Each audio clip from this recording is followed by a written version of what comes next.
Untuk yang pertama itu disuruh menentukan proses pada diagram PV-nya. Jadi untuk yang pertama itu untuk proses isotermal. Gambarnya itu melandai dari A ke B karena suhunya itu tetap, dan yang kedua itu ada isobarik di mana tekanannya itu tetap sehingga dia bentuknya itu lurus ke arah kanan. Kedua itu menghitung usaha total yang dilakukan gas. Yang pertama untuk proses isotermal menggunakan rumus WAB sama dengan nRT ln VB per VA. Untuk N-nya itu 1 mol dikali R-nya 8,314 dikali T-nya 300 dikali ln VB-nya itu 3, VA-nya itu 1, hasilnya 2714,15877 Joule. Dan yang untuk yang kedua itu untuk proses isobarik menggunakan rumus W sama dengan P delta V, dan untuk P-nya itu menggunakan rumus nRT per VB yang hasilnya itu 831,4 PA. Nah, kita masukkan ke rumusnya sehingga W sama dengan 831,4 PA dikali dalam kurung 4 dikurang 1, hasilnya 1, sehingga untuk W-nya itu 831,4 Joule. Nah, untuk W totalnya kita jumlahkan dari yang isotermal dengan isobarik itu 2740,15877 ditambah 831,4, hasilnya 3571,55877 Joule.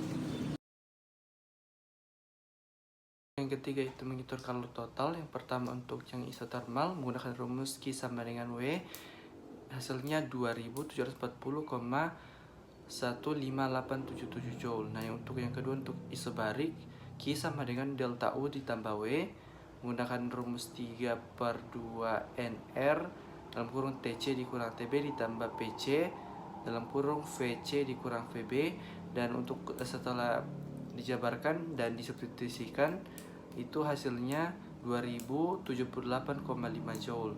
Nah, untuk Q totalnya dijumlahkan yaitu dari isotermal dengan isobarik yaitu 2740,15877 Joule ditambah 2078,5 Joule, hasilnya 4818,66 Joule.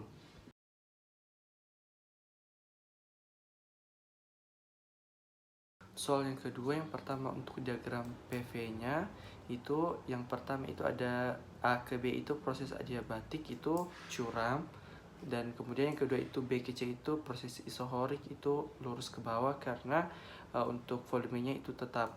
Kemudian yang kedua untuk menghitung perubahan energi dalamnya atau delta U totalnya, yang pertama ada keadaan awal itu P1 V1 sama dengan nRT, dan setelah dijabarkan itu untuk T1 nya itu 10 pangkat 6 per NR.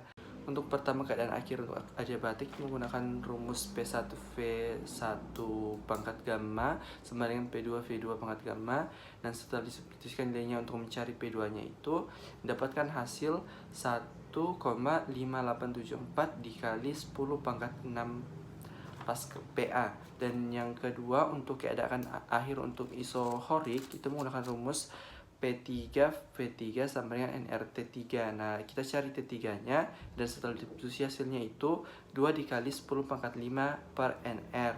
Nah, selanjutnya dihitung perubahan energi totalnya menggunakan rumus delta U sama dengan 3 per 2 NR dalam kurung T3 dikurang T1, dan disubstitusikan nilainya sehingga hasilnya itu 1,2 dikali 10 pangkat 6 Joule.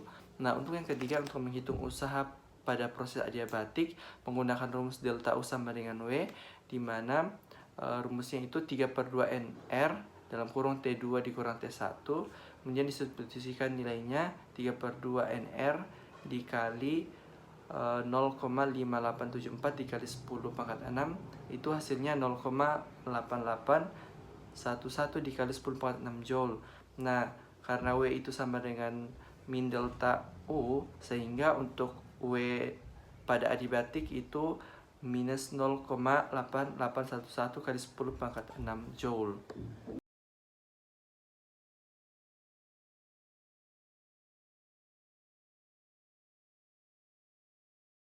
Soal yang ketiga untuk proses diagram PV-nya itu yang pertama AKB itu isotermal itu agak landai, yang kedua itu BC itu adiabatik itu curam. Nah, untuk yang kedua untuk menghitung usaha total yang proses isotermal menggunakan rumus WAB sama dengan nRT ln V2 per V1, dan setelah dimasukkan nilainya itu hasilnya 2304,6408 Joule. Dan untuk proses adiabatik menggunakan W sama dengan min delta U. Nah, untuk delta U nya itu menggunakan rumus 3/2 dikali nRT dikali dan setelah dimasukkan nilainya itu hasilnya min 1247,100 Joule. Nah, untuk usaha totalnya dijumlahkan dari proses thermal dan adiabatik sehingga hasilnya itu 1057,5808 Joule. Nah, untuk yang ketiga yaitu untuk menghitung perubahan energi dalam. Yang pertama untuk energi dalam total itu menggunakan rumus delta U. Nah, untuk hasilnya itu min 1247,100 Joule.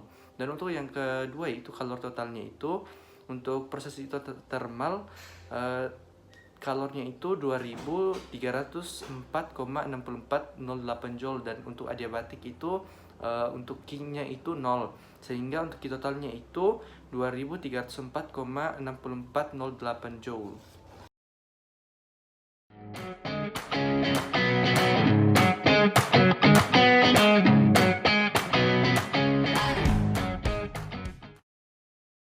Soal yang keempat untuk bagian A itu proses diagram PV, dimana untuk A ke B itu posisi isobarik itu tekanannya itu tetap, dan kemudian yang kedua itu yang BC itu isohorik, dimana itu volumenya tetap, dan yang ketiga CKA itu isotermal itu curam. Dan yang kemudian ada yang kedua itu usaha total untuk isobarik itu menggunakan rumus WAB sama dengan P delta V dimana untuk P nya itu 2 dikali 10 pangkat 5 dan delta V nya itu 2 dikurang 1, sehingga untuk usahanya itu 2 kali 10 pangkat 5 Joule. Dan untuk isohorik itu W nya 0. Kemudian untuk isotermal itu menggunakan rumus W sama dengan nRT kali ln V1 per V2, dan setelah disubstitusi nilainya hasilnya itu min 1,386 dikali 10 pangkat 5 Joule, sehingga untuk usaha totalnya itu 2 dikali 10 pangkat 5 ditambah 0 dikurang 1,386 dikali 10 pangkat 5 hasilnya 6,14 dikali 10 pangkat 4 Joule. Dan untuk yang ketiga itu kalor total. Yang pertama untuk isobarik menggunakan rumus Q sama dengan 5/2 PAV, dan disubstitusi nilainya sehingga hasilnya itu 5 dikali 10 pangkat 5 Joule. Yang kedua untuk isohorik itu Q sama dengan 3/2 V delta P, dan disubstitusi untuk nilainya sehingga hasilnya itu 3 dikali 10 pangkat 5 Joule. Dan untuk isotermal menggunakan rumus Q sama dengan itu hasil dari yang dari usaha yang isotermal itu min 1,386 kali 10 pangkat 5 Joule. Dan untuk total kalornya dijumlahkan dari isobarik, isohorik, dan isotermal sehingga diperoleh hasil 6,614 dikali 10 pangkat 5 Joule.